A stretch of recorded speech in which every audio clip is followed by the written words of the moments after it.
Welcome to VLGA Connect. My name is Catherine Arndt and I'm the Chief of the VLGA Connect studio. I hope you enjoy today's Connect episode brought to you by the VLGA, the national broadcaster on all things local government.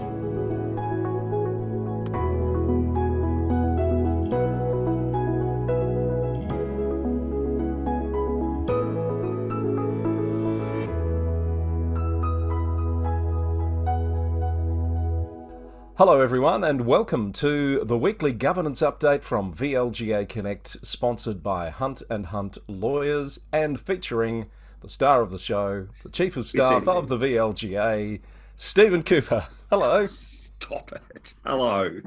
How are you? I'm good, Chris Eddy. How are you? What? It's so long since I've seen you in the flesh. I know.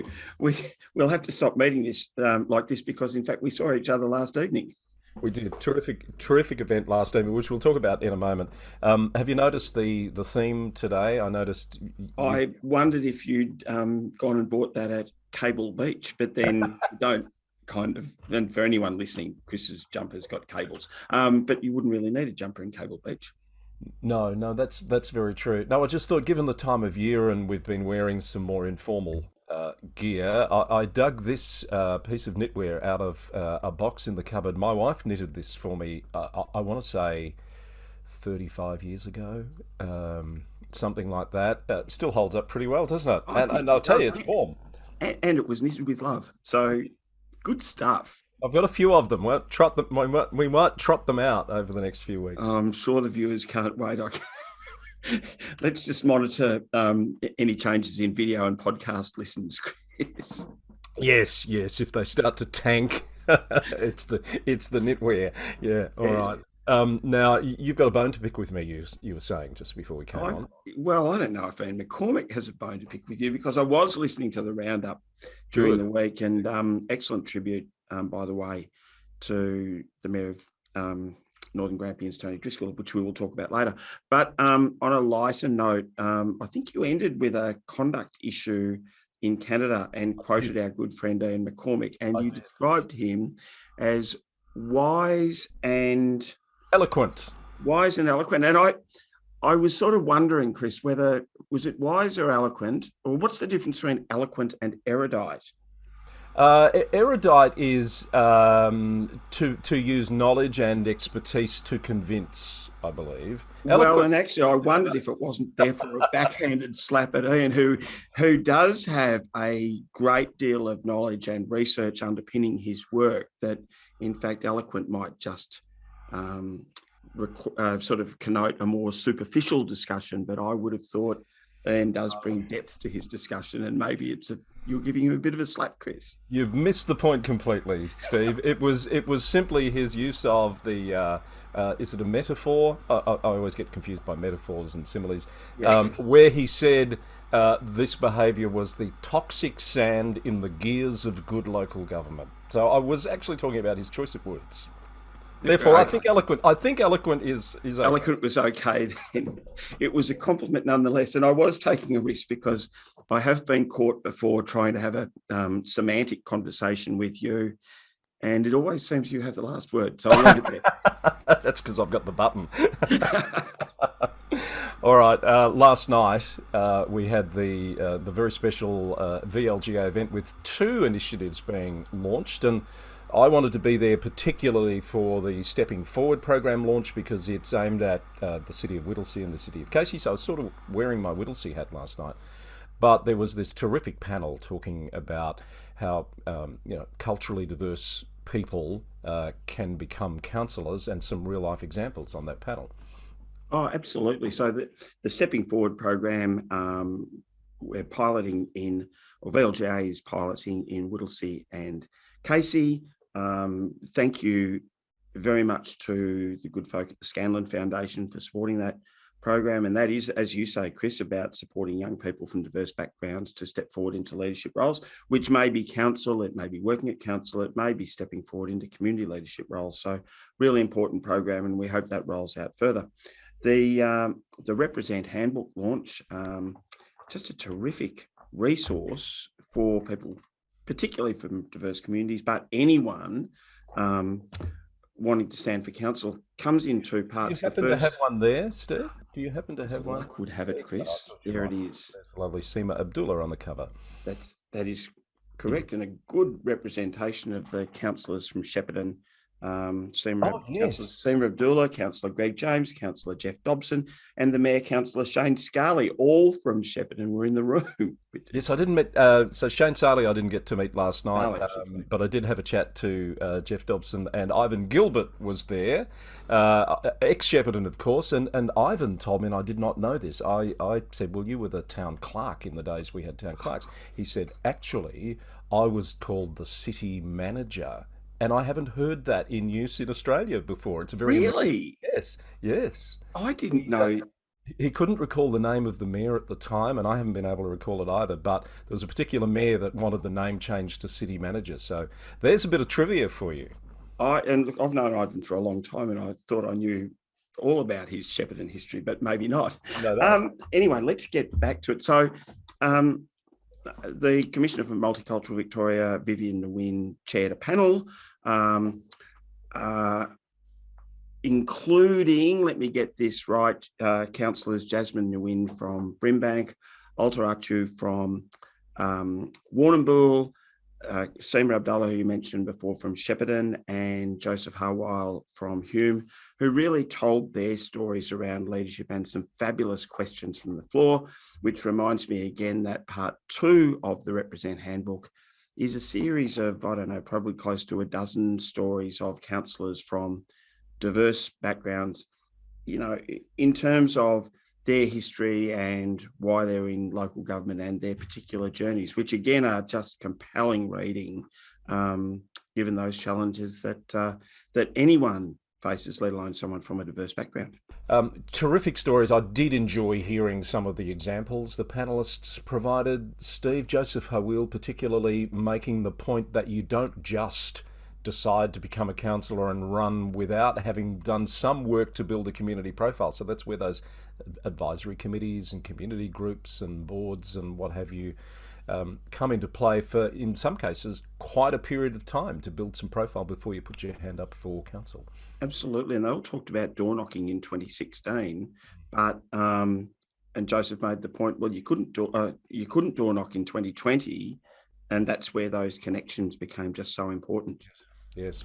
So where is this book available, Steve? Because I'm assuming you want it to be as widely read as possible. Absolutely. So we will.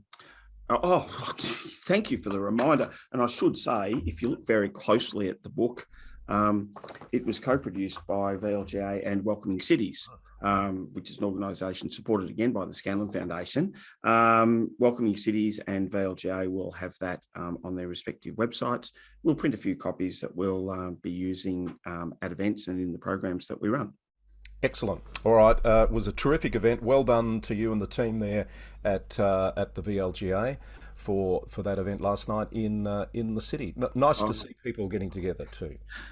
I think well done. In terms of the VLGA, well done to the board and Catherine Arndt, the CEO, for really the inception and following through of the program, Chris. Yeah.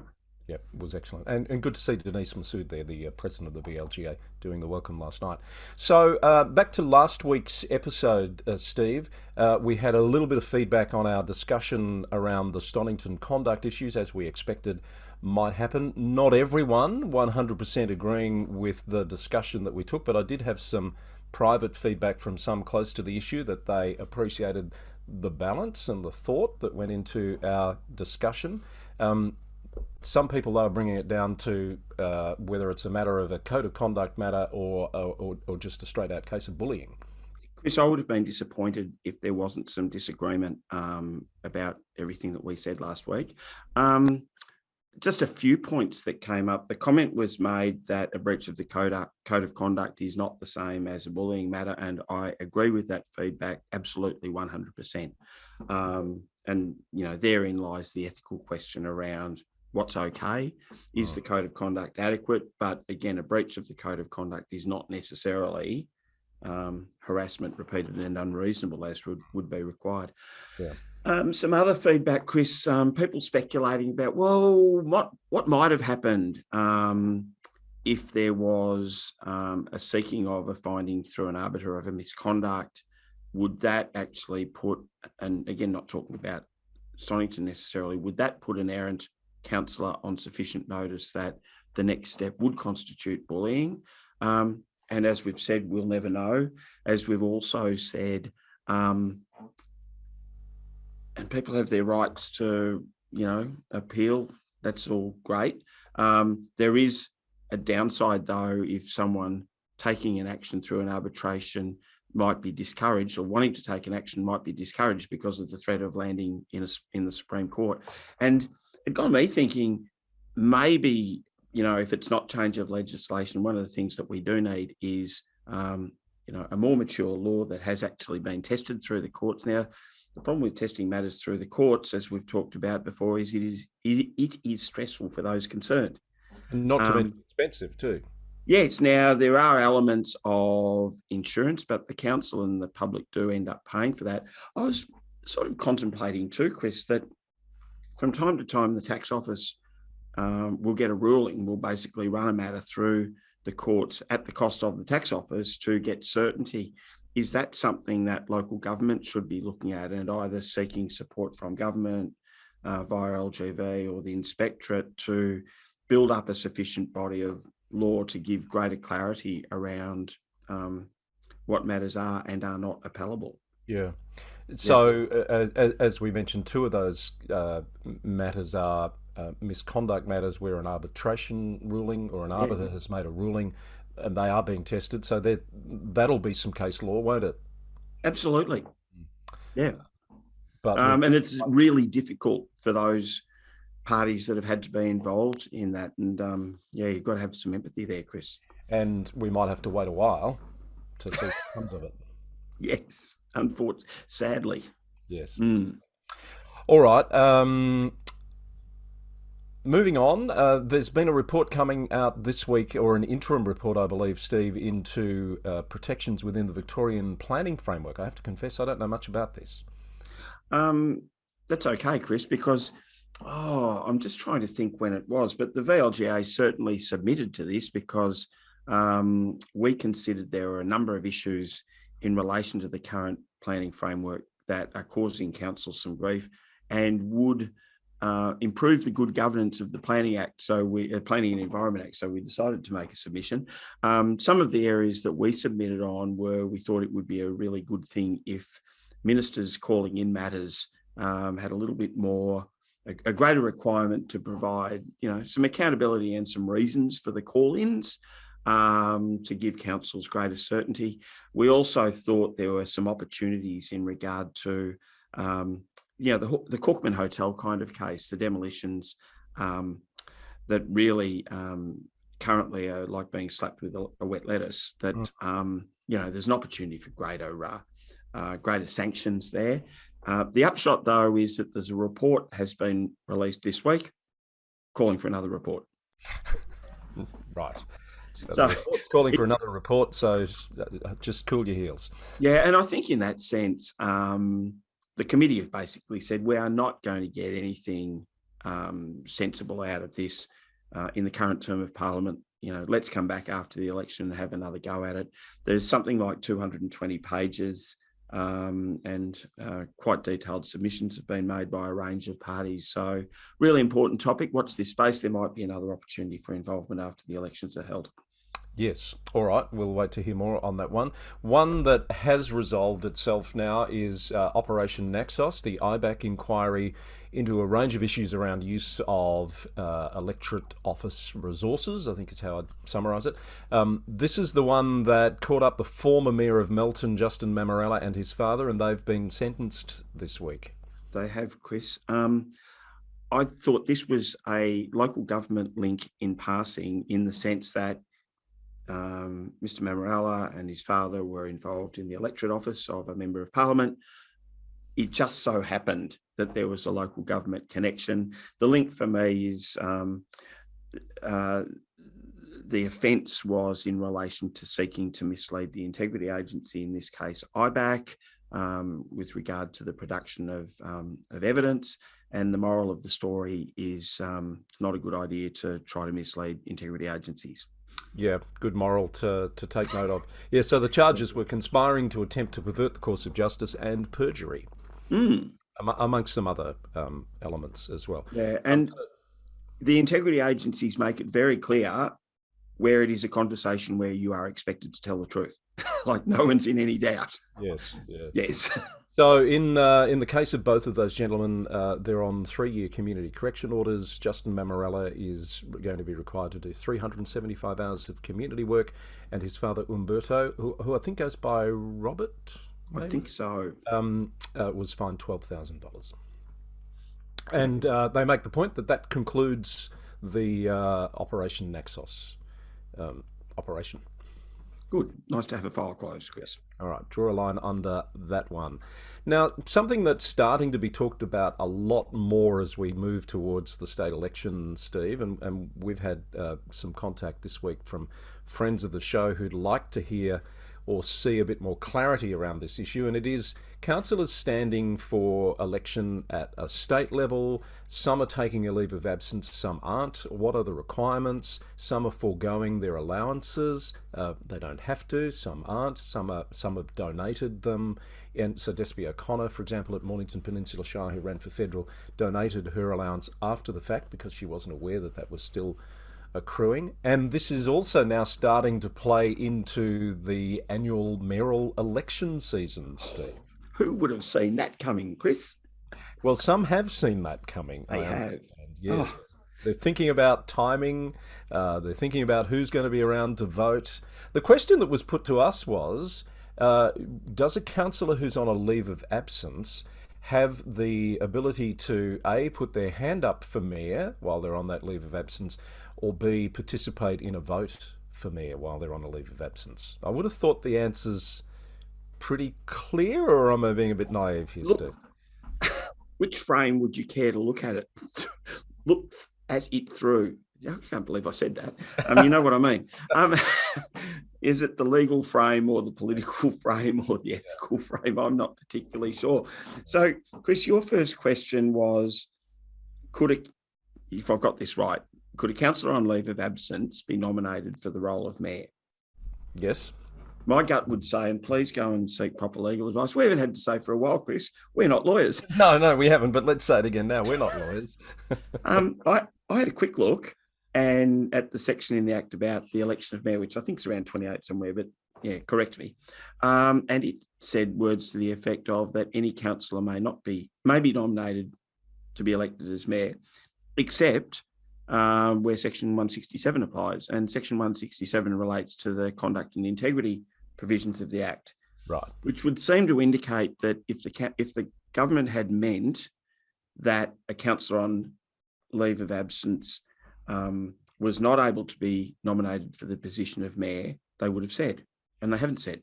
And doesn't it come back to whether the councillor is still a councillor while they're on a leave of absence? And I'm assuming the answer to that is yes. Well, they're getting an allowance.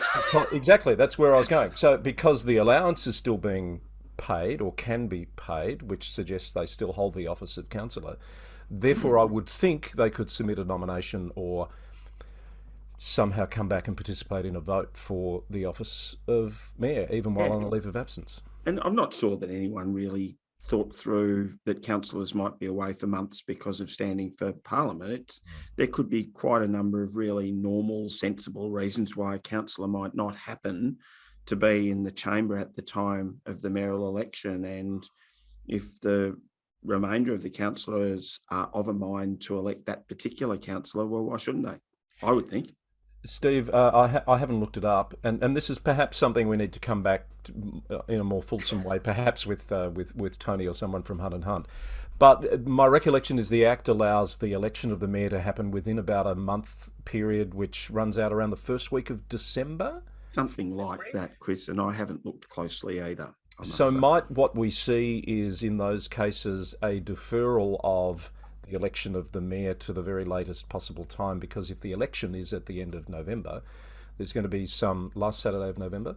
There'll be some clarity, I would expect, about whether those councillors are likely to be elected or not. Correct? And then by the first week of December, they would know whether they could be or should be in a race for mayor. I would say you are quite right, Chris. And some councils, they might be counting the numbers. And in some councils, they might say, well, wouldn't it be a good thing if all of our colleagues are here to participate in that discussion? And, yes. And that's the political. That's the political frame you were. Absolutely. Can I go back to another political frame, Chris? Yes. I personally, look, you and I are not politicians. We just watch. But I just wonder what the view of Joe and Josephine Public is in regard to a councillor who says, well, on the one hand, I'm going to have a tilt for state government. But on the other hand, if I'm not successful, I'll have a tilt at being the mayor. Like, I kind of think there is an odium about the Bob each way there, I think. Yeah, look, I think there's that, and there's some other elements too. As I've said, it worries me that a councillor can be elected for 4 years and effectively take nearly 6 months off on a leave of absence because they're standing for another level of parliament, and leaving that representative role effectively vacant for that period of time. I'm not casting aspersions at anyone that's chosen to do that, because for very good reasons. Some are saying for clarity, for community confidence, I need to separate the two roles, as Gabrielle de Vietri has done this week at Yarra, has announced she's taking a leave of absence. She's standing for state election as a Greens candidate. She's also made the call to forego her councillor allowance during that period of leave. That's another point of contention amongst some councillors. And we're seeing some different approaches to it. One thing we do need to make clear, Steve, is there's nothing in the Act that requires a councillor to take a leave of absence when they're standing for another level of government. Chris, you are quite right. You are 100% right. Isn't this the issue across a whole range of conduct and culture matters for local government, about where the Act doesn't necessarily take us to where we should be? There's a really sensible discussion to be had around what should a councillor do? What does the conflict of interest look like, or a conflict of duty, even if it's outside of the Act? Personally, and I would agree with any councillor who says the Act doesn't say that I've got a conflict of interest. At the same time, I would sort of say, well, any councillor who is a candidate at the same time as they're being a councillor, when they stand up in the chamber, the community might ask, who are they speaking for? To what extent are their words influenced by the fact that they are also going to be a candidate? Particularly, and there's been sort of an emerging trend, I think, over the last 10 or 20 years, of this naming of councillors who vote in a particular way.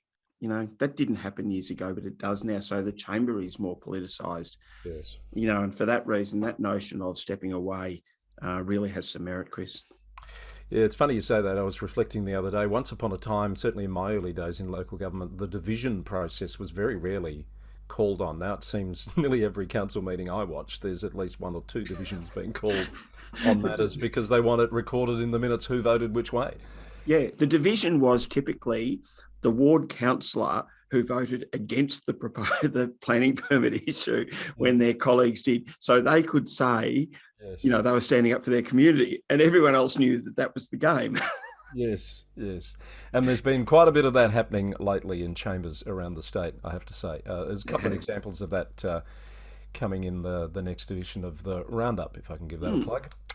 Okay, so let's park that one there, but I think there's more to say, and perhaps we can get some sort of definitive advice from our friends at Hunt and Hunt Lawyers, if you think that's a good idea, Steve. I think it's a great idea, Chris. Yeah, all right. Let's work on that and move on to some more news of the week. A couple of interstate stories. This one caught my eye. We're going down to Tassie, where Clarence City Council has had a workplace conduct report conducted.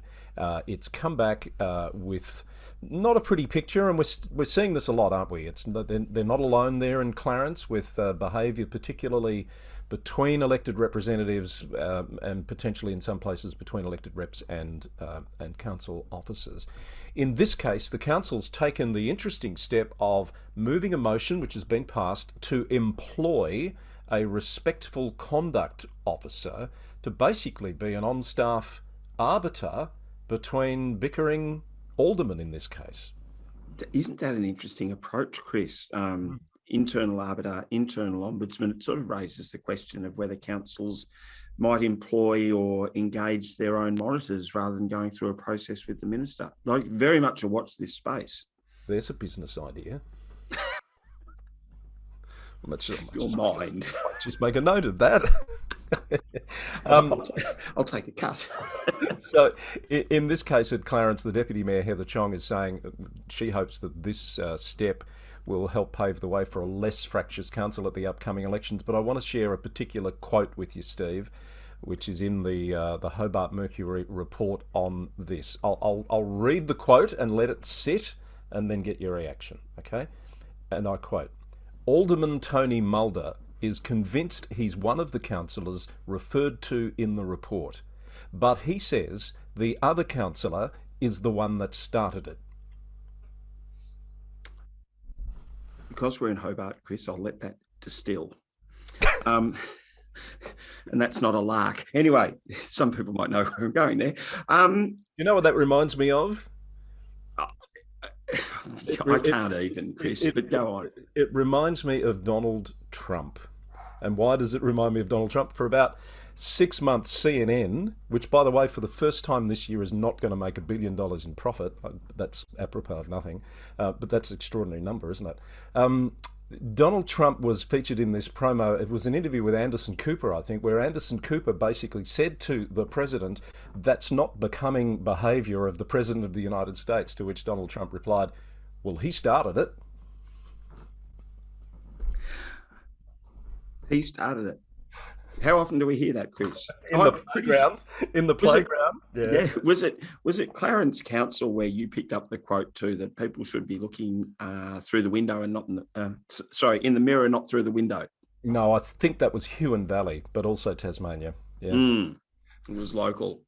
Yes. Anyway, move on. All right, we will just leave that sit there, but I thought that was interesting. The Redland story, the Mayor of Redland, there's been an update this week, Steve, but it's not over by any means. So Karen Williams is her name, as regular listeners will recall. She pleaded guilty this week, I think it was Monday morning, in the Cleveland Magistrates Court to drink driving 3 times over the limit. She was sentenced to 80 hours of community service, disqualified from driving for 6 months.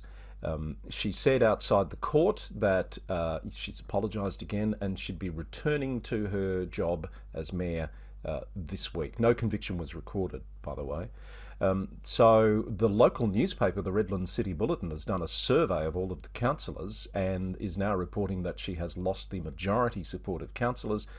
Most of them think she should step down as mayor, which she's so far refusing to do. And the interesting thing here is the mayor is not elected by the councillors. The mayor is directly elected by the people. It gets a bit of currency, this, doesn't it? This has the confidence of the council or the confidence of the community, which certainly in a Westminster system has some currency because the Prime Minister of the day has to have the confidence of the House. But I can think of numerous mayors, and you would too, Chris, in your time on council, that weren't necessarily popular halfway through their term, but everyone just knew, well, you had to get on with it. Every can I say this? Yeah, every mayor that I've ever known has been convinced that they would do it better than the last mayor, and the next mayor, of course, thought they'd do it better again. It's until you're in the role, you really don't know the demands of the role and how best to perform it. And they are extraordinarily demanding roles, Chris. And I just come back to the point I keep making. If the Parliament of the day had meant that someone who veered across 4 lanes of traffic while they were 3 times over the limit should lose the role of mayor, they would have legislated accordingly. Yeah. But they didn't, for whatever reason, in going through that process. And instead of that palaver, how about government go back and look at the circumstances under which a person might be disqualified? But until then, sorry, Chris, can I go one more thing? I'm on a roll. Yeah, please keep rolling. I'm not sure what the councillors were thinking, and it's a useful one for any councillor to contemplate. What would you do if the media approached you and asked for your comment as to whether the mayor has your confidence? Like, you don't have to answer.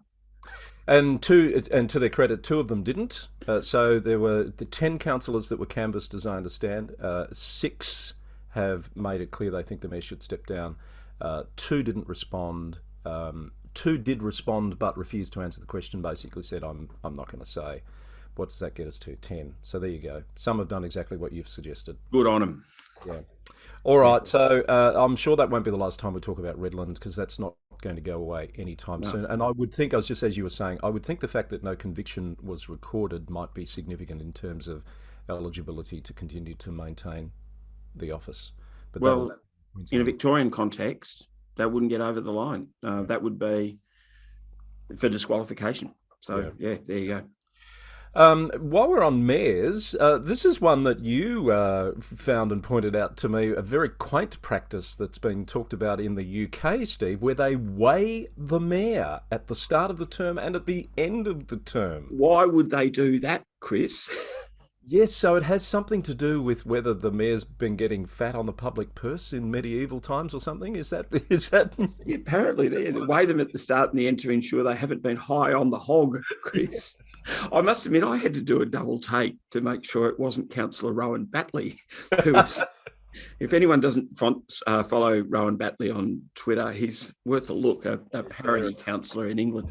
I actually had someone ask whether he was actually a real councillor, because if he is, he's outrageous, but it's parody. It's parody, folks. Yeah. So an interesting one. And isn't it funny how, the more things change, the more they stay the same. That way back in medieval England, they were worried about people in public office kind of abusing their position. So not much has changed. It's just the methods that are used, perhaps maybe the integrity agencies need to think about some sort of weighing test. Yeah, perhaps. No, we're not serious, folks. Leave that. All right. We're approaching the finish line. A couple of important things to talk about. By the way, Mansfield Shire has appointed its next CEO this week. Kirsten Alexander, who's currently the GM there of, I think, infrastructure and planning, is going to take on the CEO role from September. I'm sure they don't want to let Bill Millard, the interim, go immediately, because they're getting great benefit from his experience and wisdom. So he's there for about another month before Kirsten steps into the role. Yeah, no, and not hearing much out of Mansfield apart from that good news. So congratulations to Kirsten and well done to Bill, and we'll see where he goes next. Yes, we will. I think he's going golfing next. I had a chat with him the other day, so I hope he enjoys that. The election coming up, as we've said, just a plug for, we're putting together an election series at VLGA Connect. So with Catherine, I'll be hopefully facilitating some live panel discussions. I think we've got the Minister confirmed, Melissa Horn, and we've got the opposition local government minister, like the Shadow Minister for local government and planning, lined up as well, for starters. Richard Reardon and Ryan Smith. So yeah, look forward to those, Chris, and any more that we might manage to pick up on the way through that those next few months. And they're not far off. I think the first one might be next week. They're coming together very quickly. As you mentioned at the outset of the show, Steve, although you've been to Ball, by the way, you want to do this before we finish on what is quite a sad note? Look, it is Tony Rownick and I did a workshop on Days Are a Blur, Chris, Wednesday, with the Ball councillors running through the role of councillors in land use planning. And we had a terrific time. The hospitality was terrific. And it was really interesting working with the councillors in terms of the controls that are imposed from head office, in their case around bushfires and floods, the courage that they're showing, doing some really important strategic work around precinct structure plans, economic plans and so on as they impact planning. So it was a really good discussion. So thanks to the Mayor Michael Leaney, to CEO Mark Dupay and the Ball team. We had a great day. Excellent. Good to hear. Now, not a great start to the week, Steve, as we were waking up Monday morning to the news of the passing of the Mayor of Northern Grampians Shire, Tony Driscoll, and there's been many tributes flowing this week. My understanding is it was a short illness, quite unexpected in terms of the speed at which it happened. He passed away surrounded by loved ones on his farm on the weekend, and the outpouring of grief and the tributes have been quite extraordinary this week. Yes, Chris, extraordinary, and in some ways not. Really devastating news for the sector and for the Northern Grampians community. People, sometimes I was thinking about the comments around Tony, that sometimes you hear people praised after they go and sort of think, oh, well, of course you should say that. Can I say everything that I've heard about Tony this week reflects a conversation that Leanna Thompson and I had in the car park at St Arnaud, because we'd done, Tony Rownick and I had done a couple of workshops with the Northern Grampians Council. So I can't claim to have known Tony Driscoll well, but I knew him well enough to know that those things that people said of him were true. And in fact, as I said, Leanna and I had a conversation exactly about Tony's leadership after the session. What struck me about Tony Driscoll was he was very much, as a councillor, but a public servant for his community, had a very clear eye on, right and wrong and the ethical dimensions of the role, acted in keeping with what the community needed, and was about delivery and about making things better for the Northern Grampians community. And that is absolutely reflected in the outpouring. In the outpourings this last week, Chris. So I would say, condolences to Tony's family, to the Northern Grampians community, particularly those around St Arnaud, the Karakara ward, to the mayor and councillors, to Leanna and the staff. Really dreadfully sad news, and Vale Tony. Yeah, couldn't put it any better, Steve. It'll be tough times there at Northern Grampians for a little while. I noticed they've put back their meetings to allow for a time of mourning, and of course, things will go on, and there'll be processes in due course. Also interesting to note, surrounding councils putting out tribute notes. Tony Driscoll's former CEO at Northern Grampians, Michael Bailey, with a really nice, really heartfelt message. Yeah, LinkedIn. So. We'll finish it on that note with a valet for Tony Driscoll, and wrap up the governance update for another week. Steve, big week ahead for you. Yeah, thanks, Chris. Plenty going on. Including, by the time people see this, it'll happen, Better Disagreements, Better Teams, that online session you're doing with Melissa Scadden. Looking forward to that today, Chris. Thanks, Steve. Steve Cooper, Chief of Staff at the VLGA. That's our governance update. Our thank you to Hunt and Hunt Lawyers, as always, for sponsoring the program. Don't forget to subscribe to the VLGA Connect channel on YouTube, or to the podcast on your preferred podcast app. And we'll be back with more very soon. Bye for now.